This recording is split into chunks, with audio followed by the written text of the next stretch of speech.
This is legit one of the best tortillas I've ever had. It like falls apart in the perfect way.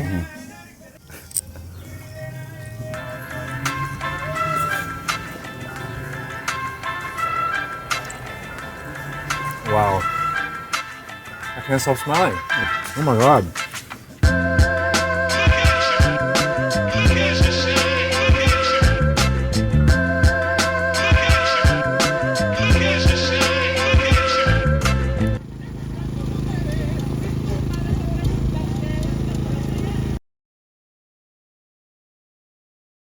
Welcome back to Did You Eat Yet?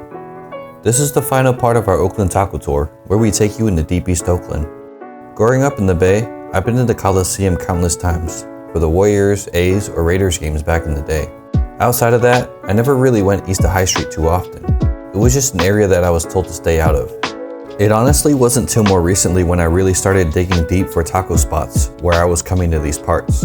And damn, there are some real gems over here. Some of the best tacos in the entire Bay Area are being made in Deep East Oakland. You just gotta know where to look for them. We're starting our Deep East Oakland taco tour at Mamakuka. Ran by Maria, her tacos are special, specifically the tortillas themselves. She started selling tacos in early 2022, and I was there since that first weekend she set up. I've never had real Sonoran style tacos before this, and her food legit changed my views on so many different things.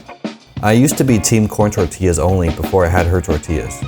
Around this time, there was a rise of homemade Sonoran style flour tortillas popping up in the East Bay as well, and hers were my favorite.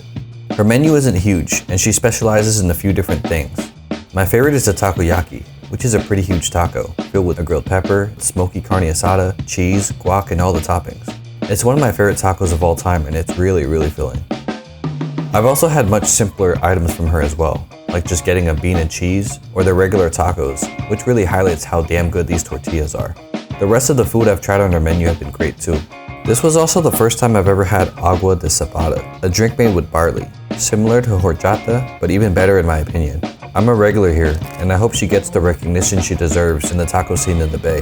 As of the release of this video, her operation has been shut down, but please support them if you can by hiring them for events or donating to their GoFundMe to raise funds for a truck.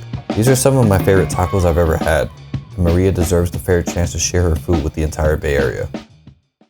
The first time I've ever had cabeza was actually with my friend Josh, in the Mission in SF a long time ago. Since then, we've both been on the hunt for the best cabeza in the Bay. El Tacostao is up there, and I've been back here a few times now. A small family-run operation, El Tacostao really makes sure they're using every part of the head to deliver some of the best al vapor tacos you can get in the Bay. There's probably parts of the head on the menu here that I'd never eaten before coming here. You can find cabeza and lengua at a lot of taco spots nowadays, but the labio and the cachete, not sure if I've had those outside of here before. After you order, you can see the taquero up close assembling your tacos, and they're always picturesque.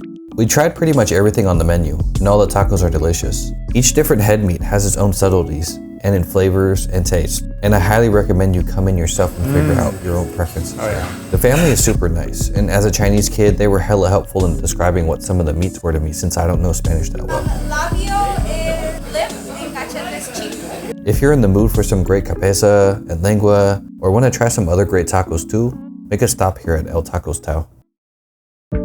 When Carnitas is done right, it's in my top 3 favorite taco meats. Carnitas El Guero is a pop-up only open on weekends in Deep East Oakland off of 98th on Railroad Ave. Set up in a small parking lot, they serve up a solid menu that really focuses on their Michoacan-style carnitas. I ordered a couple of tacos and they were really good. With a mix of juicy, tender cuts of carnitas, they made for some great bites. If you're in the area on the weekends and are craving authentic carnitas, you should definitely make a stop here.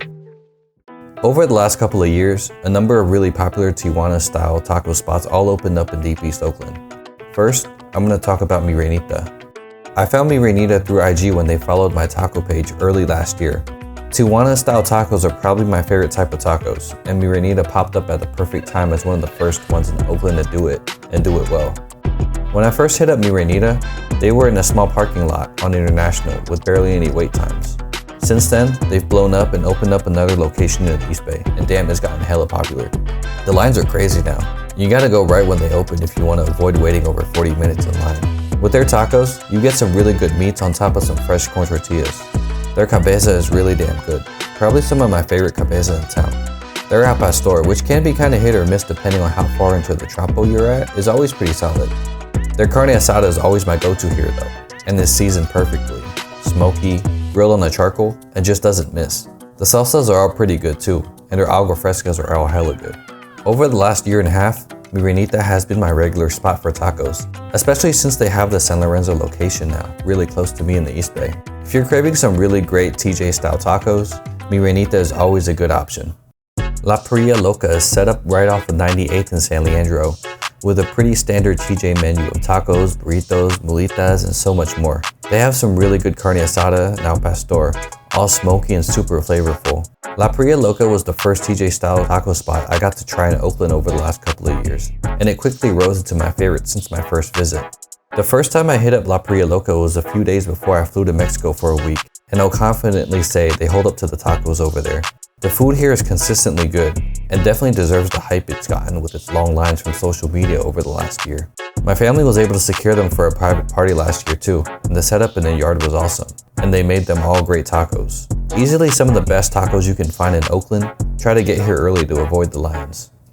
Another popular Tijuana spot in the area is El Asadero Poblano. On the corner of International and 105th, I made a stop here to try to see how this spot compared to the other popular TJ spots in the area. With a pretty decent sized menu, there's a lot of options here to fill your cravings, including tacos, burritos, quesadillas, vampiros, and more. I ordered my usual TJ taco favorites, the al pastor, cabeza, and carne asada. Everything's really good, including the salsas and the fresh tortillas.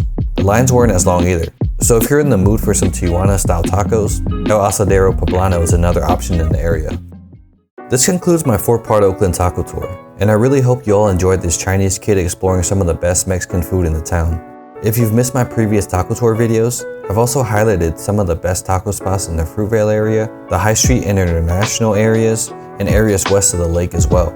I made it a goal of mine to hit up every single taco spot in Oakland a bit ago, and I've definitely checked off a lot of my list, but there's still more that I probably haven't had yet.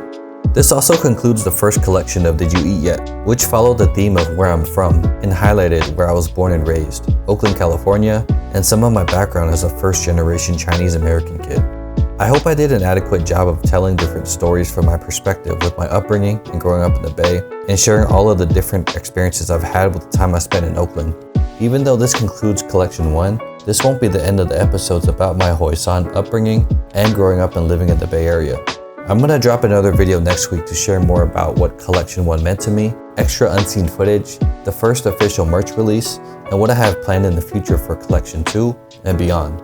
Thanks to everyone for supporting Did You Eat Yet so far. I really appreciate all the love and support. Please share this series with all your friends and family or anyone who enjoys food as much as you do. See y'all next time.